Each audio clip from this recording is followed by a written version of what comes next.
Looking for a guaranteed way to create content that resonates with your audience? Start a podcast, interview your ideal clients, and let them choose the topic of the interview.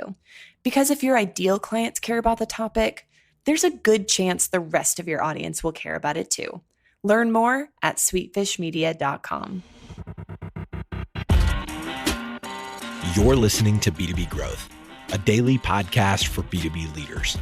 We've interviewed names you've probably heard before, like Gary Vaynerchuk and Simon Sinek, but you've probably never heard from the majority of our guests. That's because the bulk of our interviews aren't with professional speakers and authors. Most of our guests are in the trenches leading sales and marketing teams.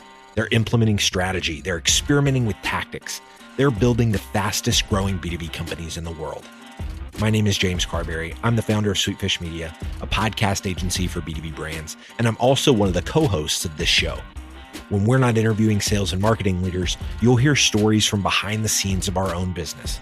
We'll share the ups and downs of our journey as we attempt to take over the world. Just kidding. Well, maybe. Let's get into the show.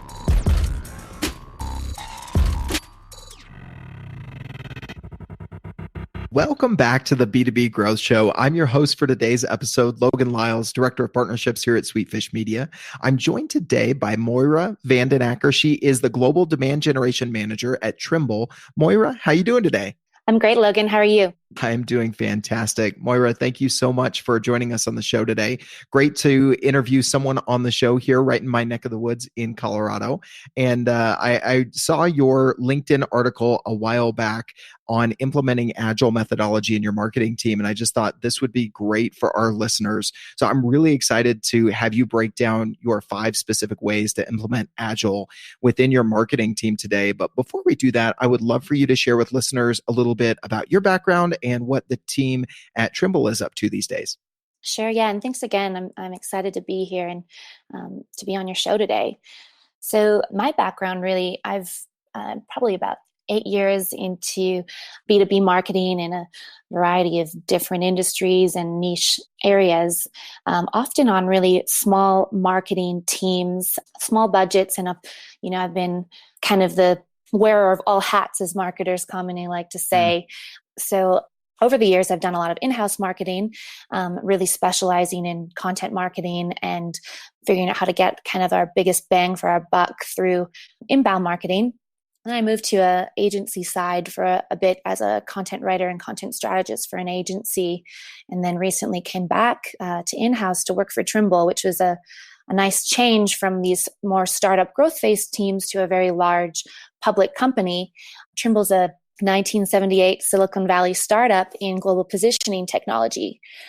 Over the past 40 years, Trimble's grown to sell products and solutions in about 150 different countries around the world and hundreds of different industries. So our main areas of focus are agriculture, transportation, civil engineering, and building construction, which is the sector that I sit in to drive demand for Trimble buildings. And so we have a few divisions underneath our Trimble buildings sector that I'm responsible for helping fill those marketing funnels and working with our marketing leaders to better drive lead generation, as well as understand how to measure and show the value of marketing, which is what I'm really passionate about, is sort of shifting that mindset as marketers being a cost center to really being a value driver and a revenue generator. Mm-hmm. Yeah, I think that is a hot topic for a lot of marketers. And I love to hear your passion about that, because I think there's this shift going on. We had Melissa Tedisco on the show a while back, a few months back, talking about, the ROI problem that a lot of marketers face. And I hear that kind of in your journey and the shift that you're trying to make and the passion that you bring to your team. So I think that's fantastic, Moira. So before we break down the 5 specific ways that you wanted to share with listeners how they can implement an Agile methodology within their team, I think we should back up and set the stage a little bit. I think most of our listeners are probably familiar with Agile methodology, but can you give us a little bit of background and definition for anyone who's not familiar of Agile with a capital A? Yeah, I think that's the distinction. I think most marketers are Agile with the lowercase a, nimble, fast, but Agile, capital A, is a methodology. It probably most notably traces back to the early 2000s in software development, where people were looking to streamline and replicate efficient processes to deliver what their customers wanted. So common processes you might hear within Agile would be Scrum, Kanban, Lean, and they're really about a mindset that allows people to do Agile more than just be Agile. So before we get into the 5 specific how-tos, let's talk a little bit about why marketers should care. So you mentioned, Agile having its backgrounds in software development. Tell us a little bit about where you see the application, why marketers should care about an Agile methodology, and then we'll break down these how-tos for listeners. Yeah, well, if you think about it, marketers today are really starting to behave more and more like software developers. We face similar pressures to do more with scarce resources, respond quickly to change, and we're constantly being required to develop new skill sets. I think the Chief Martech documented in 2018 about close to 7,000 different marketing technology solutions that marketers are expected to be on top of, evaluate what are right for our business, how we can leverage them. And, in addition to the tech side, we're still required to do a lot of our brand development, to be on social and know what the new up and coming communities that our buyers are in, and be able to respond to them there and create the collateral our sales teams need and respond to the requests we get from product teams and leadership. And so it's this ever expanding list of things to be done. And marketers really face the risk of burnout, along with, poor quality work and missed deadlines if we're not really managing our projects effectively and efficiently, which is why I think marketers today really do need to be good project managers on top of all of that. And processes like Agile can really help to ensure that we are replicating the factors for success and making sure that our work is high quality and it's on time and we are more united as a team.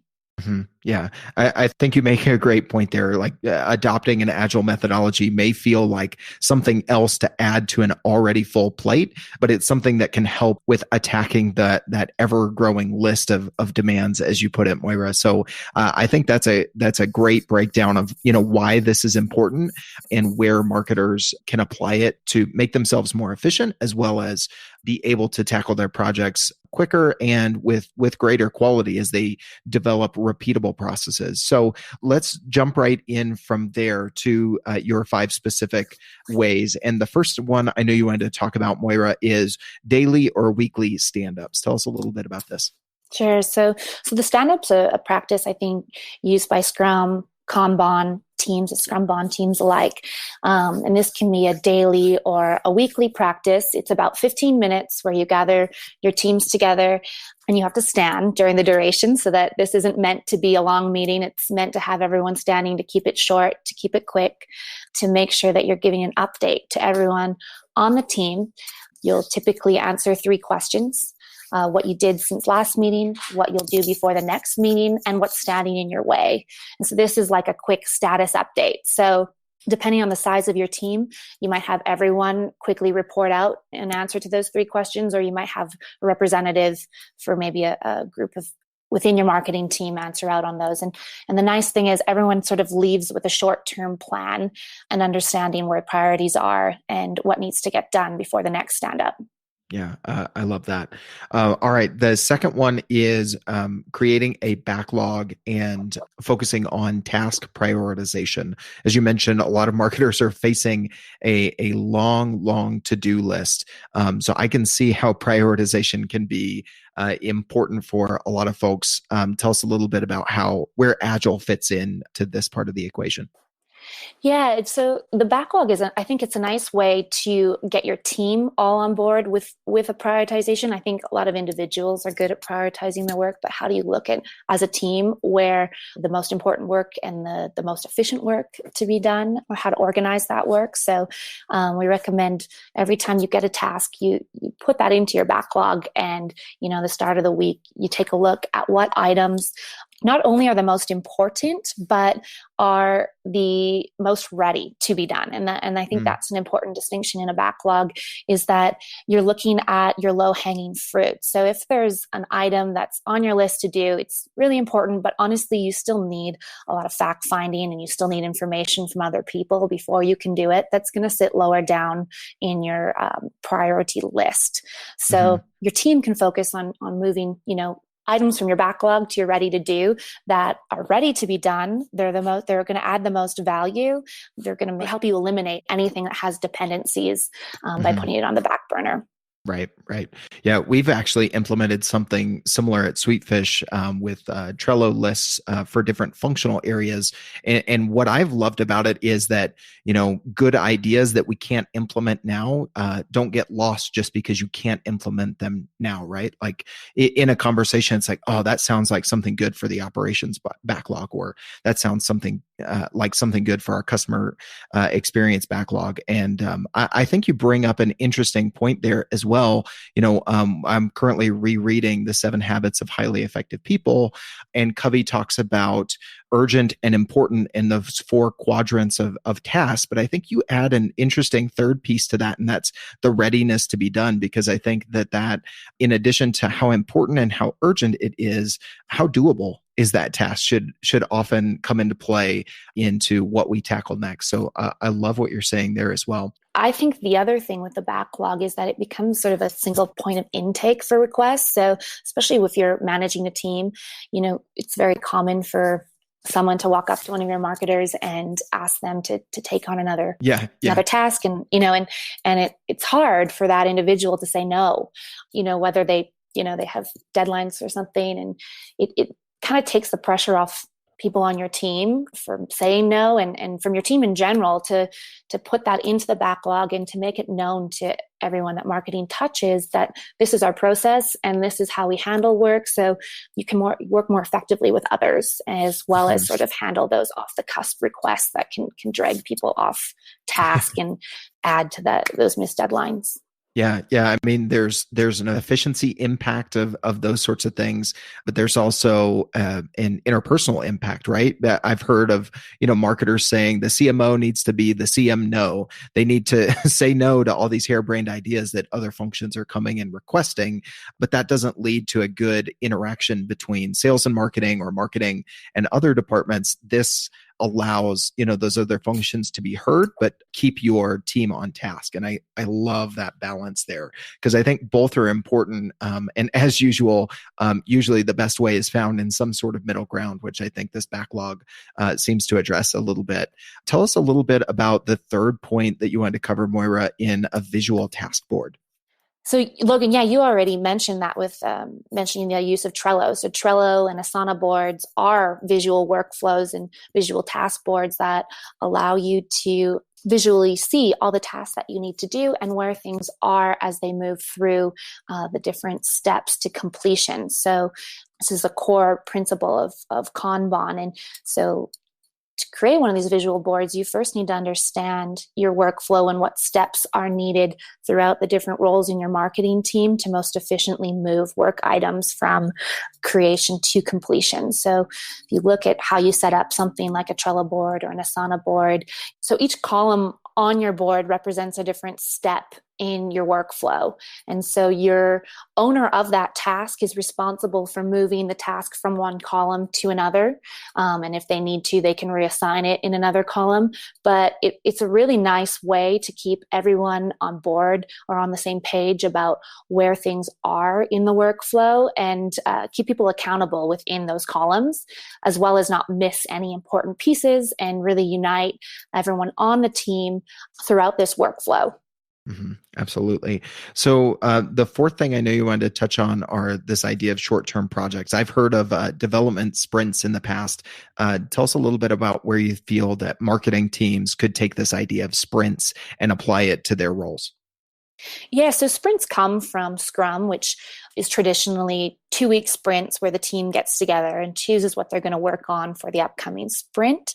When we look at Agile marketing, it doesn't really need to adhere to any of these traditional Scrum or or Kanban practices. Rather, it's about pulling sort of the best parts for your needs and figuring out, depending on what your marketing team's focus is, which ones actually work for you. So when we talk about agile marketing, it's something that marketers today are creating together.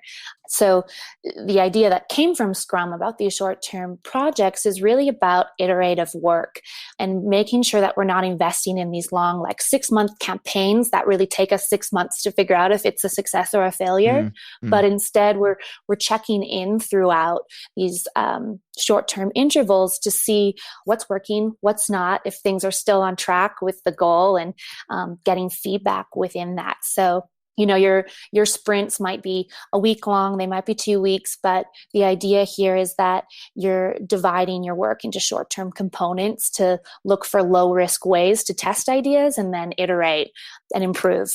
I think that's really one of the biggest pieces of Agile is it's about experimentation and validated learning. So the idea behind dividing work into smaller pieces, prevents marketing teams from putting all their eggs into one basket. Instead, you're able to sort of test out a minimum viable marketing program, learn from it, and then iterate so that you get to your goals quicker and you don't really get stuck in things that aren't going to be successful. Mm-hmm. Yeah. To your earlier point, we have very little time for, wasted 6-month project or something like that. So this can definitely help with that point that you brought up earlier. Awesome, Moira. The last thing we're going to unpack is feedback loops. Tell us a little bit about how this fits into applying that agile methodology in your marketing team. Yeah, so feedback loops come from a practice called Kaizen, and a Kaizen's a philosophy for creating a culture of continuous improvement. So sort of building on that last point, but the Kaizen's your check-in where you review what's working and what's not. So this is meant to ensure continuous and collaborative improvement. So what you could do is potentially have after every sprint, a sprint review or a retrospective meeting where your stakeholders get together and discuss things that went well and things that didn't. But this is really about, making sure that you're reflecting and improving as a team, both on how you work together and the work that you're actually creating. And anything, if you think about this in marketing teams, is to not only bring your marketing team in for a meeting like this, but to bring your sales team in. So if you launched a campaign and you're in your check-in, you can have a meeting first, just a review meeting with your team, and then you can have a wider meeting with your sales organization or your product organization and get their feedback as well, so that you're not limiting this agile to just your own team, but you're really figuring out how marketing's working better with your external stakeholders as well. Mm-hmm. Yeah. I think ending it on any way that marketing can work better with both sales and product is a great way to end this conversation, because I know that is a hot topic for a lot of marketers and looking for ways to better that working relationship. Moira, this has been a great conversation. I knew that you would have some great value to share with our listeners today. If anybody listening to this would like to stay connected with you or reach out to ask any follow-up questions or for any other reason, what's the best way for them to get a hold of you? LinkedIn. You can find me on LinkedIn, Moira van den Akker. It's one of the best ways to get a hold of me. Awesome. All right. Well, Moira, thank you again for coming on the show today. I really appreciate your time. Yeah, thank you again, Logan. It was a pleasure to be here, and I love everything you guys do. Your podcast is one of my favorites, so it's really an honor to be on the show. Oh, you are too kind. Thank you so much for sharing some great value with the listeners, and it's been a pleasure, Moira. Digital marketing agencies have a tough job. You have to stay on top of the latest marketing strategies for your clients and your agency. What if there was a way you could address both at the same time? Imagine your agency putting out content with greater quality and quantity. Envision bringing your clients a turnkey solution for one of B2B marketing's fastest growing media strategies, podcasting. You know, all those clients asking for your help with their account-based marketing efforts? Picture being the first to bring them the idea of content-based networking, showing them the proven strategy for breaking into their most coveted accounts. Here's the concept. Sweetfish Media is looking to work with a limited number of innovative agencies interested in a new partnership model. We produce a podcast for your agency. You introduce the power of podcasting and Sweetfish services to your clients.